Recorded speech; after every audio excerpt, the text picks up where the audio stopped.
네, 베드로전서 5장 10절부터 12절까지 함께 읽겠습니다.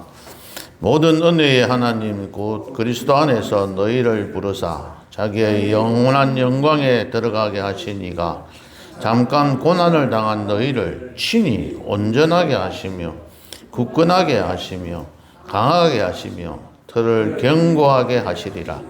권능이 세세 무궁하도록 그에게 있을지어다. 아멘.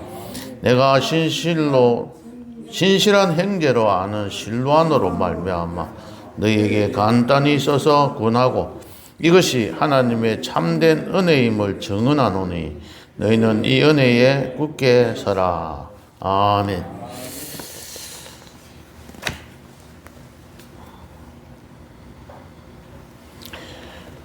리차드 하시는 분이 그 수년간 500여 명의 그 성공한 사람들을 조사해서 성공 비결을 8가지로 설명한 자료가 있어서 잠깐 소개를 드리고자 합니다.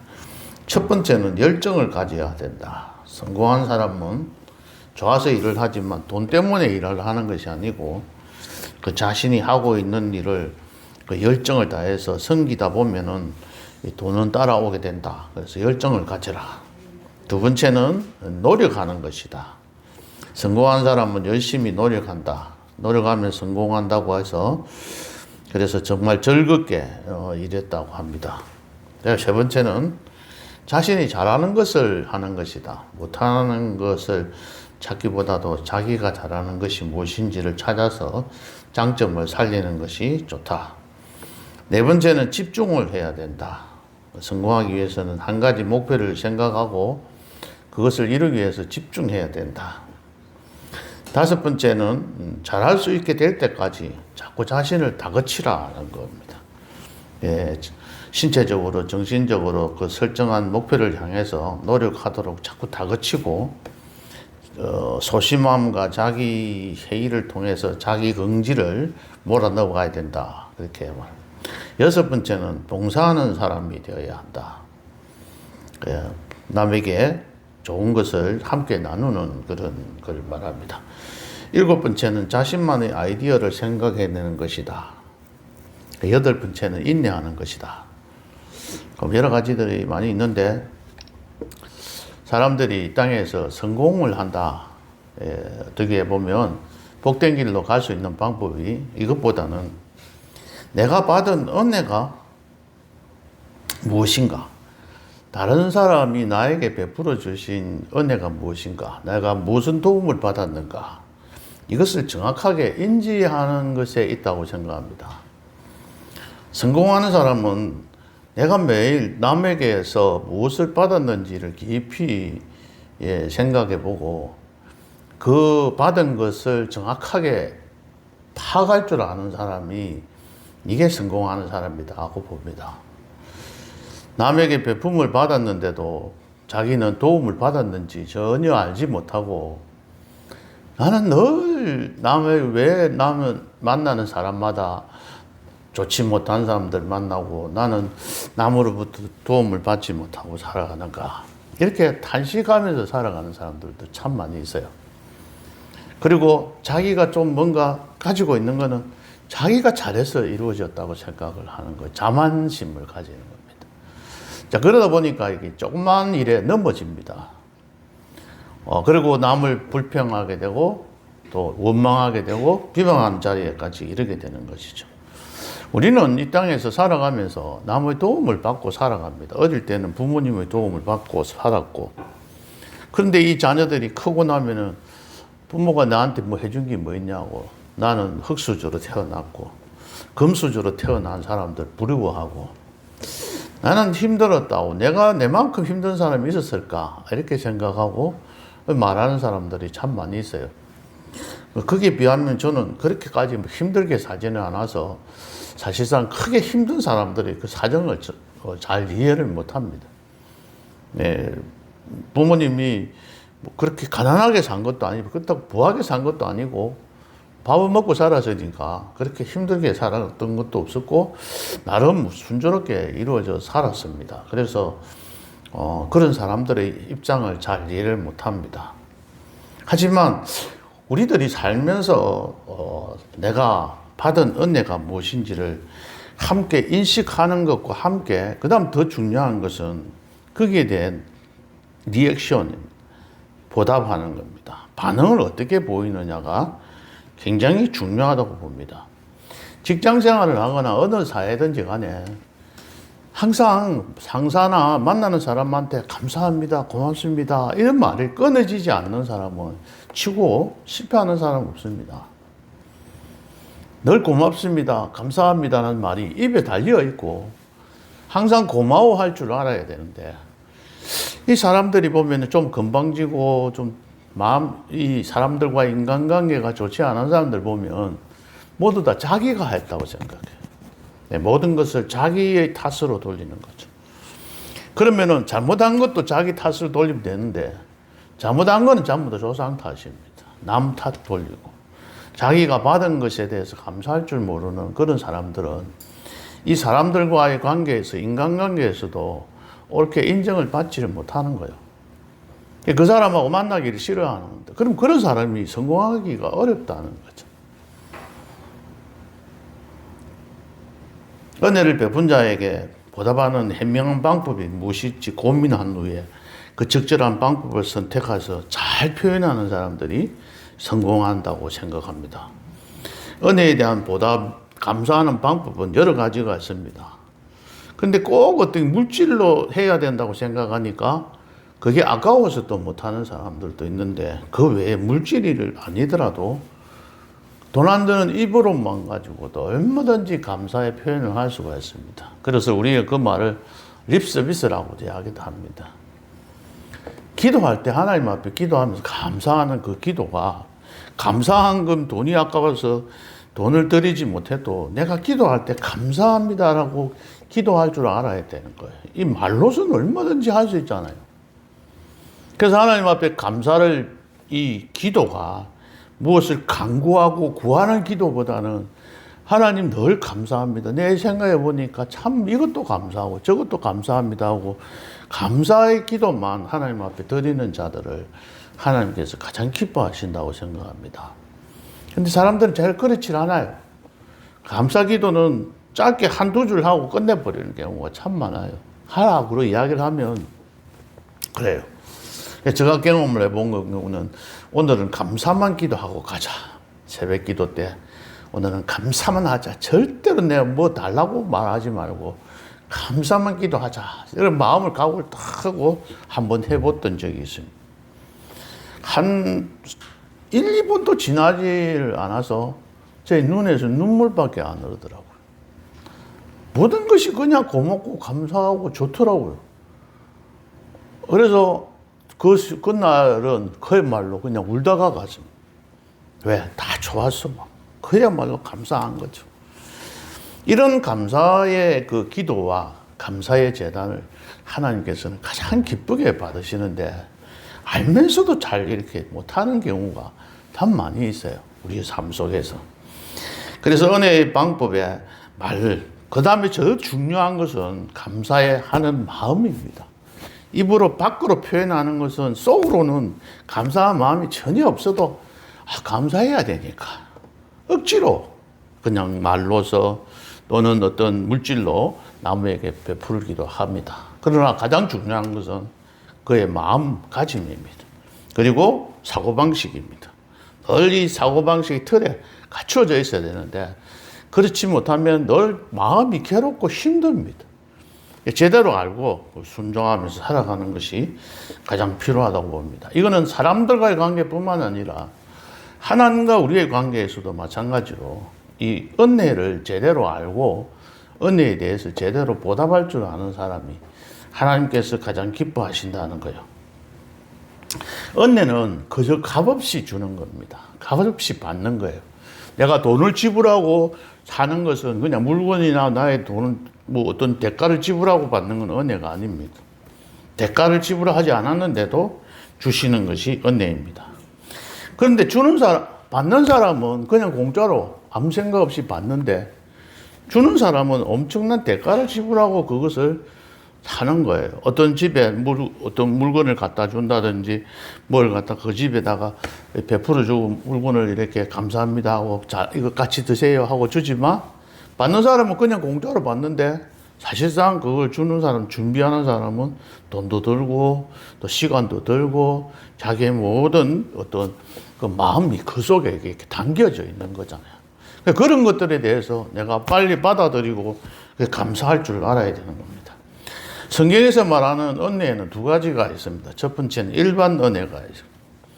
일반 은혜는 하나님께서 택한 자나 택하지 않은 자나 모든 사람들에게 베풀어 주시는 은혜입니다. 예를 들면 물을 주셨고 공기도 주셨고 태양도 주셨고 이 모든 속에서 우리 주변에 있는 하나님께서 창조하셔서 우리 인간들에게 베풀어 주신 이 일반적인 은혜입니다. 이것도 감사할 줄 알아야 되는 거예요. 목사가 되고 나니까 제일 좋아한 거는 주일날 되면은 날씨가 따뜻하고 비가 안 오고 교인들이 교회 나오기가 좋게 해주는 이 자연 환경 주는 거 너무 감사하더라고요. 또 때로는 막 비가 와서 또 어려워도 또 그 가운데서 또 감사할 거리를 찾아가는 거죠. 이 자연 속에서 주시는 이 은혜, 이것은 우리 신자들에게만 주는 게 아니고 모든 사람에게 골고루 주시는 거예요. 그래서 왜 이번에는 비가 많이 오가지고 우리 의장을 다 망치겠는가? 왜 날씨가 또 너무 더워가지고 너무 추워서 이 의장을 망치는가? 이렇게 생각할 수 있어요. 나는 왜 이리 복이 없을까? 아이고 모든 사람에게 골고루 주시는 거예요. 그게 나에게는 관계없는데 자꾸 나와 관련을 짓는 경우들이 허다하게 있습니다. 좋으면 좋은 대로, 안 좋으면 우리가 받아들이기 안 좋으면 안 좋은 대로 다 주시는 모든 것들이 다 하나님께서 주시는 은혜인 거죠. 두 번째 특별 은혜는 하나님께서 택한 백성에게만 베푸시는 은혜입니다. 우리가 진리를 깨닫게 해주고 믿게 해주시고 구원에 이르도록 섭리하시는 이 은혜는 가장 큰 은혜입니다.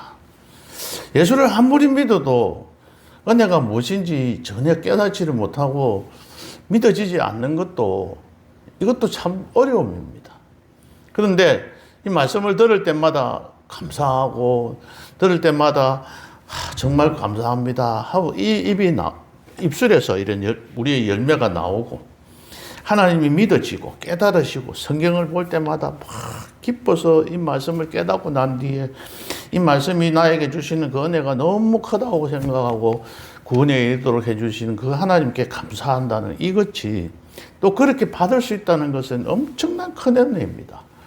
이게 잘 안 되는 경우가 너무 많아요.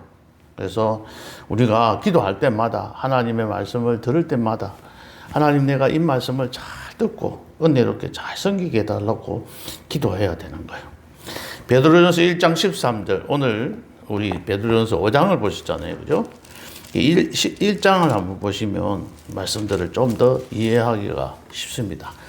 1장 13절 한번 보실까요? 다 같이 시작. 그러므로 너희 마음의 허리를 동이고 근신하여 예수 그리스도께서 나타나실 때에 너희에게 가져다 주실 은혜를 온전히 바랄지어다. 아멘. 우리는 예수 그리스도께서 나타나실 때에 너희에게 가져다 주실 은혜를 온전히 바라라.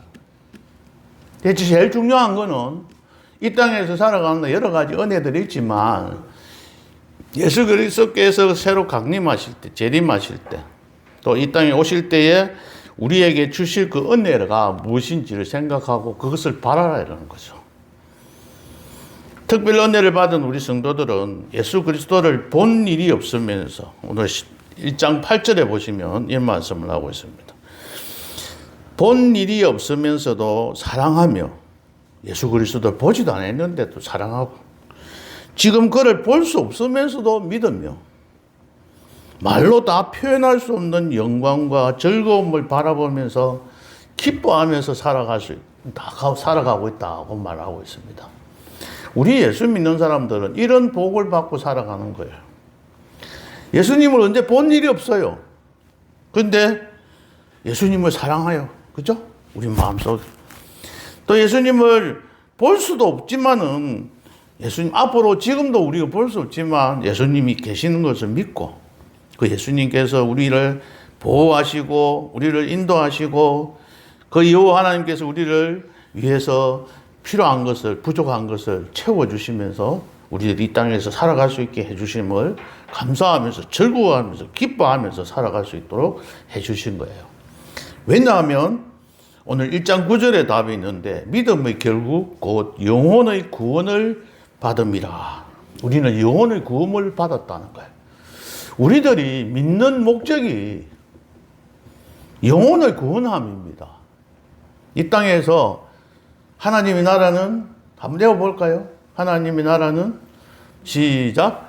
하나님의 나라는 먹는 것과 마시는 것이 아니요 오직 성령 안에 있는 의와 평강과 희락이라. 의와 평강과 희락을 바라보면서 살아가는 거죠. 그 의와 평강과 희락은 마침내 하나님 앞에 갔을 때 우리의 영혼이 완전히 구원받았을 때 이루어지는 거예요. 이 땅에서 조금씩 우리가 그것을 맛보면서 살아가지만 완전한 평강과 희락은 하나님 앞에 가는 날 우리가 받을 수 있는 거예요. 그걸 소망 두고 살아가는 것이 우리 신앙인들이 가지고 있는 주된 목표예요. 우리의 마음이 평안해지면, 우리의 마음에 기쁨이 생기면 건강해지고, 우리의 마음이 기뻐지고, 우리의 마음이 평강이 오면 우리가 하는 모든 일들이 잘 되고, 그 가정이 복되고, 그러므로 그 가정이 자녀가 축복을 받는 거예요.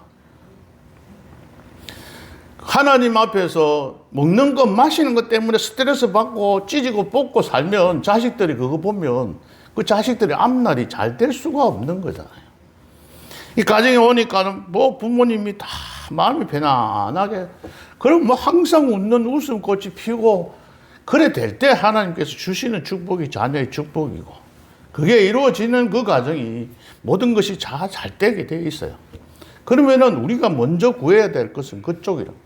그래서 우리가 영혼 구원에 우리의 목표를 두고 그것을 소망하고 살아가야 합니다.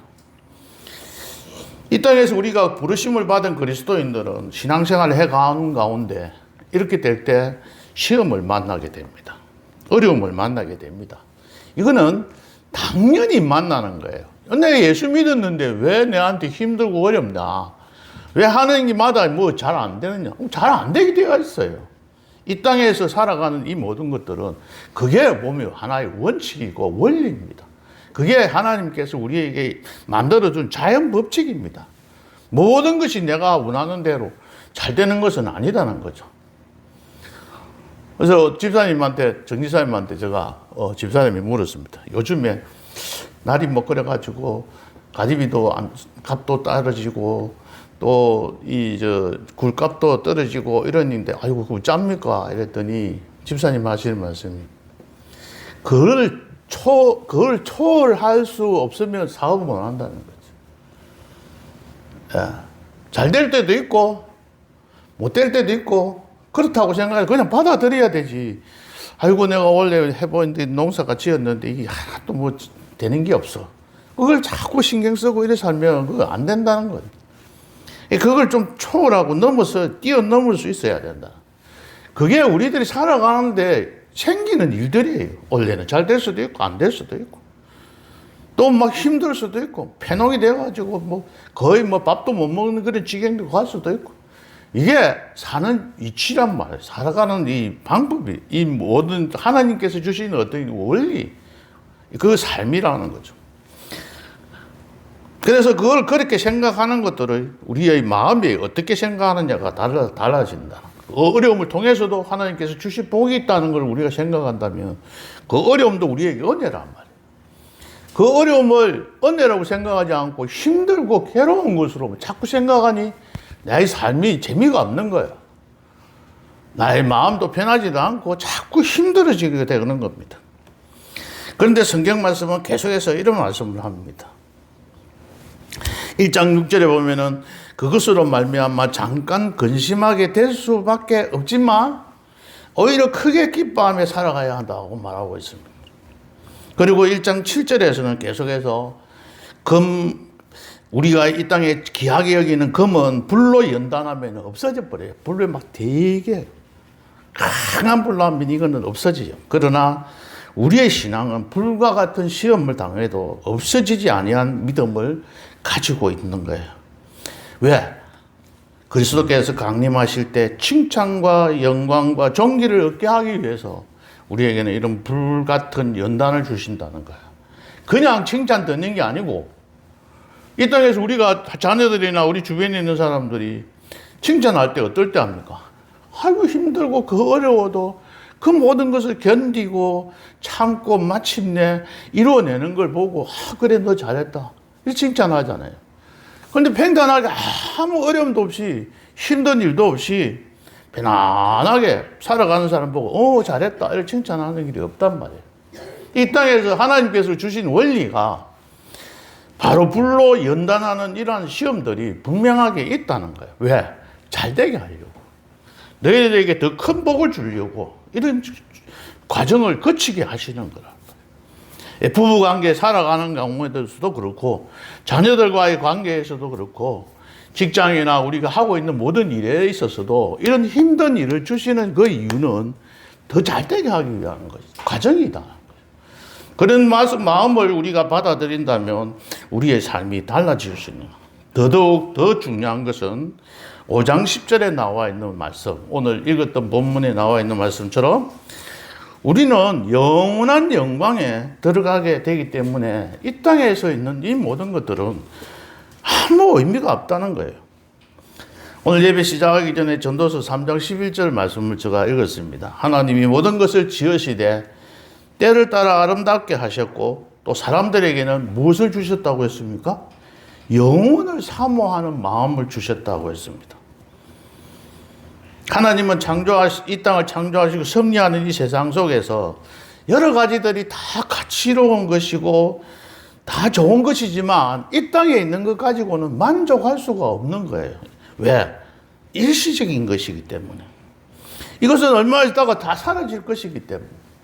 지금 나에게 돈이 많아서 부하게 되었는데 부자가 되어서 내가 넉넉하게 살아가고 있다고 생각할지 모르지만 이것도 이 순간에 없어질 것이고 또 우리가 건강하게 살아간다고 하지만 이 순간에 언제 하나님 앞에 가게 될지 우리도 흙으로 돌아갈지 모르는 세상 속에서 살아가는 것.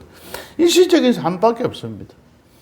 어제 어머님 일주기가 되어서 동생들과 함께 모여가지고 예배 드리고 산소를 다녀왔습니다. 그 산소에서 가만히 앉아 생각해보면 이런 생각이 참 가깝게 영원토록 같이 계실 어머니 아버지인 줄 알았는데 떠나가고 난 뒤에 그렇게 같이 너무 오랫동안 제가 66살 될 때까지 부모님이 계셔서 나는 영원토록 같이 계시는 분.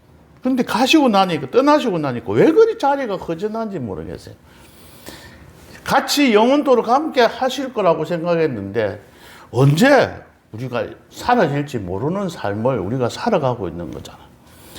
그래서 우리는 하나님께서 우리에게 축복해 주신 것이 전도서에서 나와 있는 모든 말씀이 보면은 모든 것이 이 세상에서 수고하고 있는 모든 것이 다 헛되다. 헛되지 않은 것이 없다라고 말하고 난 다음에 헛되지 않은 것이 있는데 그것이 바로 영원한 삶이 영원한 영광이다. 그 영원한 영광을 사모하는 마음을 우리들에게 주셨다고 하나님께서 말씀을 하고 계시는 거예요. 그 영원한 영광은 어떠합니까? 고린도후서 4장 17절에 이렇게 말하고 있습니다. 지극히 크고 영원한 영광이라고 했습니다. 우리가 잠시 받는 환난의 경한 것이 가벼운 것이에요. 우리가 지금 여기서 고난당하고 우리가 힘들다고 생각하는 이 모든 것은 가벼운 것이다. 아주 가벼운 것이다. 그런데 지극히 크고 영원한 영광에 중한 것을 우리에게 이루게 함이니 이 일들을 통해서 이걸 이루어 가신다는 거예요. 우리가 주목할 것은 우리가 바라는 것은 눈에 보이는 것이 아니라 눈에 보이지 않는 것을 바라보고 보이는 것은 잠깐인데 보이지 않는 것은 영원하다고 했습니다. 그래서 우리는 보이지 않는 그 세상, 우리가 바라보면서 소망하면서 그 영원한 세상을 보고 영원한 것을 사모하면서 살아가는 겁니다. 이 영원한 영광에 들어갈 것을 소망하는 자들은 4장 13절에 보면은 반드시 그리스도의 고난에 참여하게 되고 그리스도의 이름으로 치욕을 당하게 되고 4장 16절에 보면 그리스도인이라는 말 때문에 예수쟁이라는 말 때문에 고난을 받게 된다는 겁니다. 남편으로부터 아내로부터 또는 우리 일가 친척으로부터 그런 소리를 듣고 욕도 듣게 된다는 겁니다. 그러나 즐거워하고 기뻐하면서 부끄러워하지 말고 하나님께 영광을 돌려야 합니다. 왜냐하면 오늘 읽었던 말씀 10절, 5장 10절을 한번 보시면 모든 은혜의 하나님 곧 그리스도 안에서 너희를 부르사 자기의 영원한 영광에 들어가게 하신 이가 우리를 어떻게 해준다고요?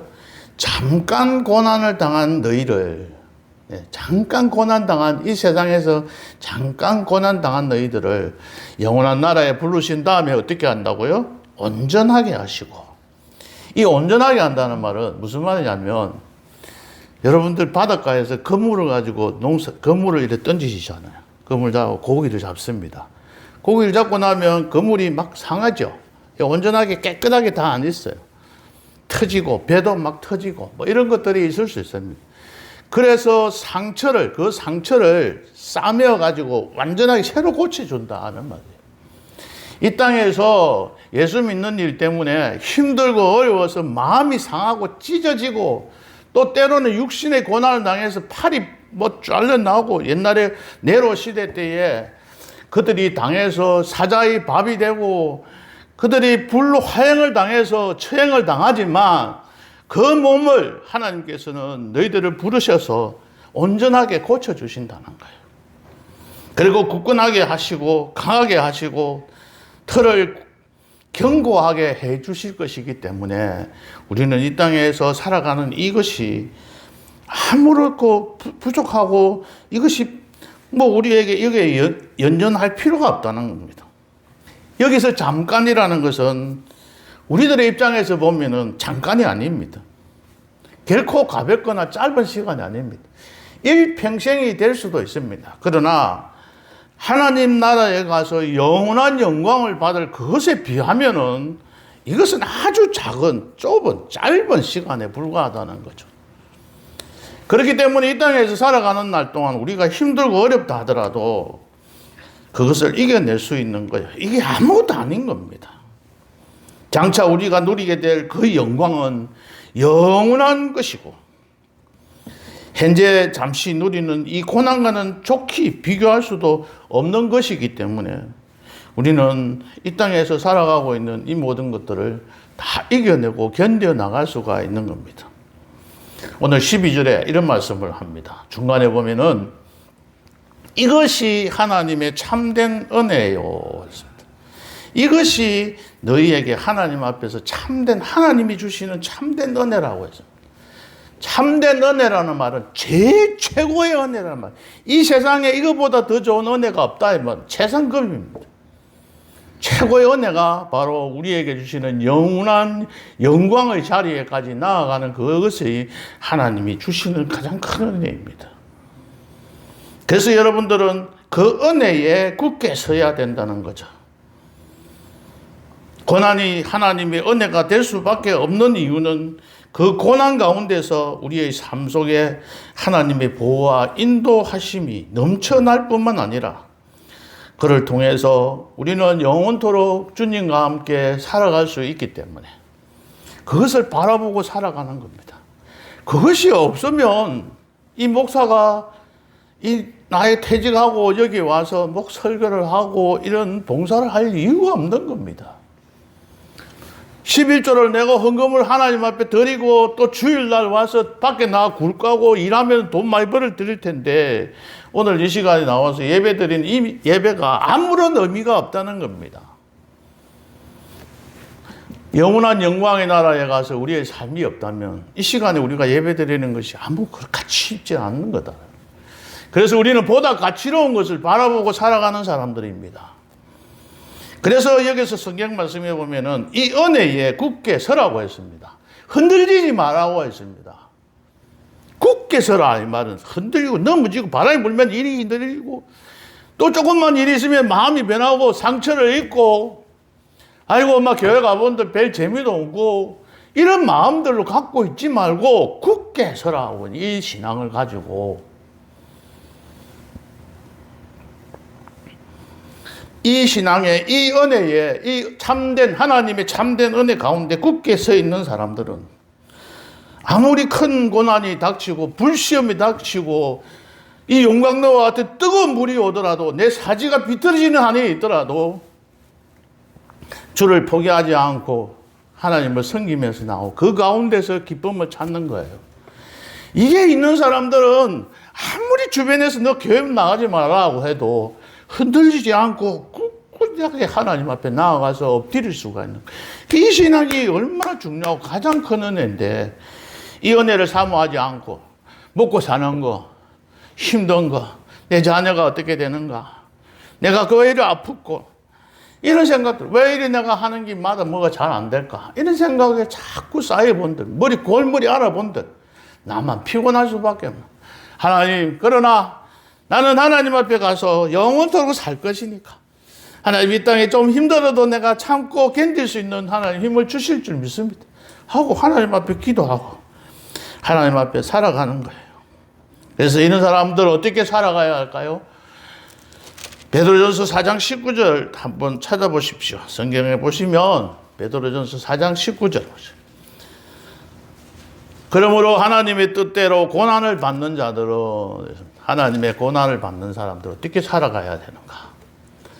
저는 이 베드로전서를 읽으면서 강해를 지난 새해기도 때마다 하고 난 뒤에 너무 감사한 거죠.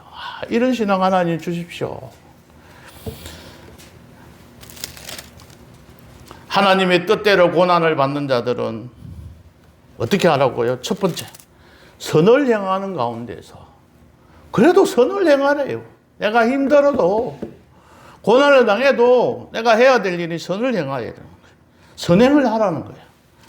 베드로전서의 주된 내용이 1장 15절에 있는 말씀처럼 너희도 모든 행실에 거룩한 자가 되라.